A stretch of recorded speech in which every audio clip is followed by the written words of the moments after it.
Hello, everybody. I'm excited to be back today. We're going to focus today on a topic that not a lot of people realize is an issue for them until you identify it. And then they absolutely realize it's an issue. This is an issue for leaders that we're going to talk about. So stay tuned. I really wish I had the money to commission music that I could put in front of this because I would throw out a song, Oh, What a Lonely Boy. And it's like an old 70s song, but it's really the right song as we talk today about the loneliness of leadership. So that's our topic today. Welcome to Clear Path Leadercast. My name is Craig Anderson. I am the president of Clear Path Coaching and Consulting. I was in corporate America for 30 years, and I'm a guy with an English degree. I am the classic accidental leader. I somehow find myself as a guy who thought he was going to have an English degree and teach in schools, ended up in education, finance, working for Fortune 500 companies, had to learn a lot about business, had to learn a lot about leadership and really go through a lot of challenges over that time. But I paid a lot of attention to how things got done in business, what was important to focus on in business, and what real leaders are. And that's what started after I built another business. We sold that. And that's when I started out into the Clear Path coaching and consulting business to really help accidental leaders like I was grow into those leadership roles. So we're going to talk today about one aspect of leadership that isn't talked about a lot. And what we're really going to talk about is the loneliness of leadership. And, that sounds kind of pathetic. It sounds kind of gratuitous for somebody to complain about being lonely. Leaders make a lot of money. Everybody loves leaders, or at least everybody acknowledges leaders. Everybody knows who they are. And who are they to complain? They're sitting in a position of power and authority. And I understand that perspective. I understand that point of view. I probably held that point of view for many years. But what I really want to talk to you about today is something that we don't talk about enough, which is that leadership can be a very lonely and isolating place. And a lot of people say, well, that's crazy, Craig. I mean, you're surrounded with people all the time, setting COVID aside. You're in the office, lots of people around talking to you all the time. And so you're around people. How can you possibly say leadership is lonely? Well, it is lonely because psychologically and deep down inside, here's where it really gets is when you're in a leadership role, you are making all the decisions. All those people that are around you, their lives, or at least their work lives, depend upon you making good decisions. Everybody who comes to you that helps you with decisions, and they do, but everybody has their own agenda. And you always have to kind of keep a half an eye on it. Heck, even your family has an agenda when they come to you. So how do you kind of keep what's the right thing overall all the time? And that falls back to you. And that's the loneliness and isolation of leadership that I'm talking about. Even though you're surrounded with people all the time, you really are alone because you're making the big decisions that matter for your business. You're the one who, if your decision is right, great, everybody moves forward. If your decision wrong, everyone's looking to you wondering why you made that bad decision. And that's where it really becomes a challenge. I first realized this years ago. It's a whole long story of outsourcing and insourcing, but I had a team of 70 people that were thrust in the middle of a fairly hostile insourcing, outsourcing event between two companies. And I knew that the key to success was to keep my team together. And I had to hold that team together throughout the legal and other posturing that was going on during that time. And I remember sitting down on a Saturday night, having gone through all this all week long, and it went on for weeks. But my family was out of town. It was a Saturday night, and I was just sitting there in my house, just churning and churning because I had nowhere else to turn. I was this man on an island, this person on an island where I had to carry the weight of all these decisions. And what I knew, whatever decision I made for myself was going to drive what other people did. So I felt the weight of that decision. And that really is what drives to the loneliness is you are feeling the weight of these decisions. It all comes down to you. And that's where it can become very isolating for the leader. And so what do you do? I mean, if you're not careful, you can kind of just spin yourself up into all the weightiness of this decision. And it can cause a lot of problems. It can cause physical illness. It can cause, through stress. It can cause depression. It can cause a whole lot of problems. And, leaders have to figure out ways to manage all that stress because they look around and they say, well, I'd like to talk to them, but they're going to think about what's in it for them. And they're going to think about what's in it for them. And I can't make the decision and then blame everybody. I mean, actually, a lot of leaders do that. They make the decision, it's the wrong decision, and they blame the people around them. That's leadership weakness. And honestly, that pisses me off because when we are leaders, everything comes back to us. The buck stops here. We make the decisions, we own the decisions. We can't turn around and blame everyone around us for the bad decision we make. Even if we got bad information, we're the ones who should have gotten to the right source of that information. That's what's so crucial for leaders. And it's a leadership failure when you start blaming the people around you for your own shortcomings.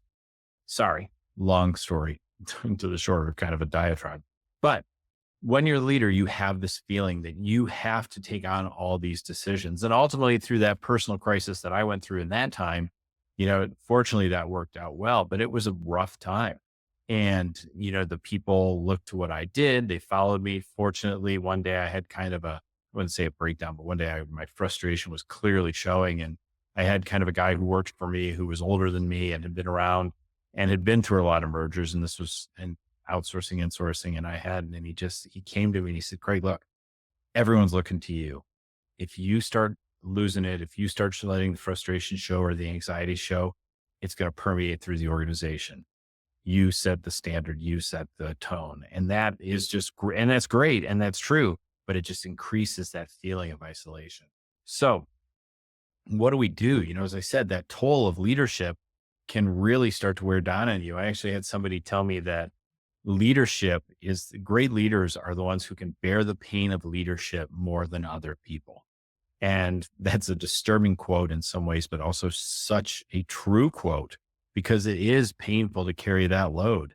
It is really a difficult challenge. And I don't think people think about that when they step into leadership roles. They're just happy to get promoted.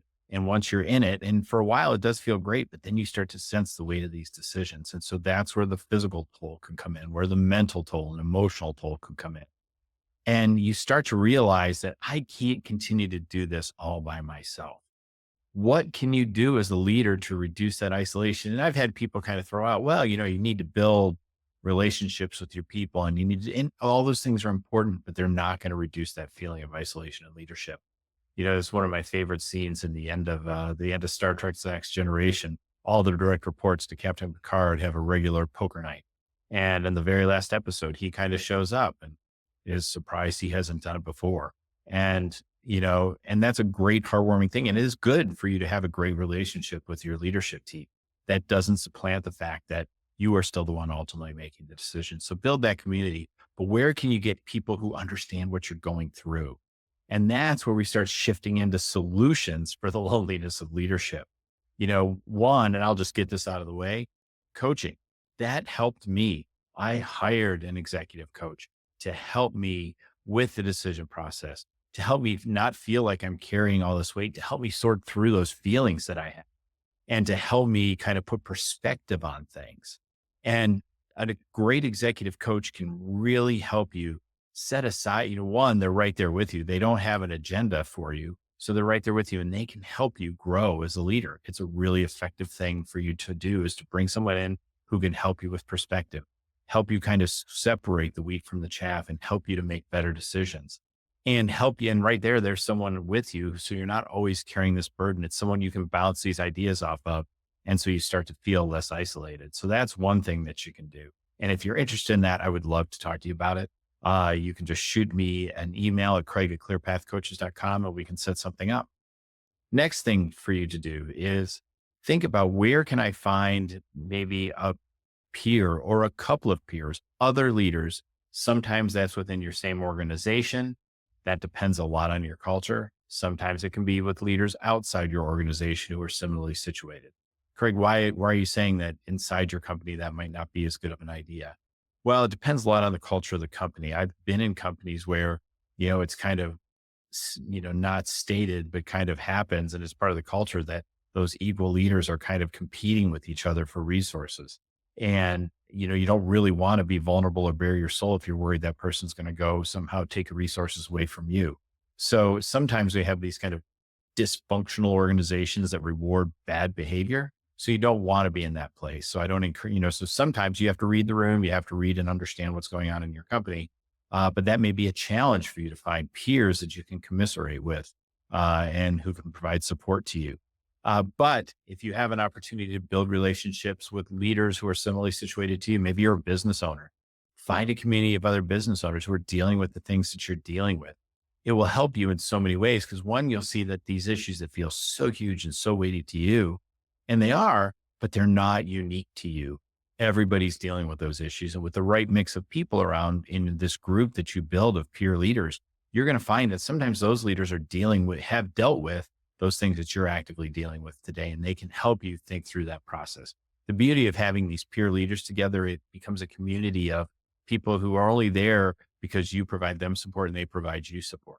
There's no, side things coming in where they need something or want something. It's really kind of a mutual thing.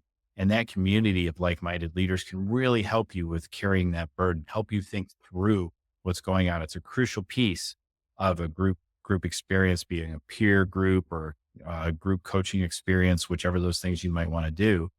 But it helps you to kind of gain perspective. It helps you to find support and get some input that you can value and trust. And frankly, a group to hold you accountable as you go through some of those difficult decisions.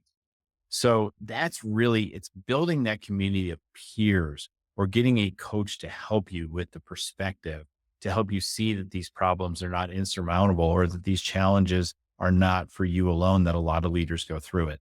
So that's what I really encourage you to think about. So if that's something you're interested in doing, reach out to me. I would love to talk to you about how we can really address those specific things that are making you feel lonely and isolated as a leader and find solutions that will help you break through that isolation, help you break through that loneliness so that you can start to become, really that, have the life that you want. I know one leader I talked to, it was so bad for him. His family and his friends were like, "Are you okay? What's going on with you?" Because this really can come out of the office and impact your whole life. So it's really crucial for you to solve this. I would love to help you do that. CraigClearPathCoaches.com. Let's set up a time to talk. Or if you want, you can just set up that group yourself, find a group of trusted peers and set yourself up. So that is this week's episode of Clear Path Leadercast. I look forward to seeing you all again next Thursday at noon Eastern. Thanks, everybody. Take care. Bye-bye.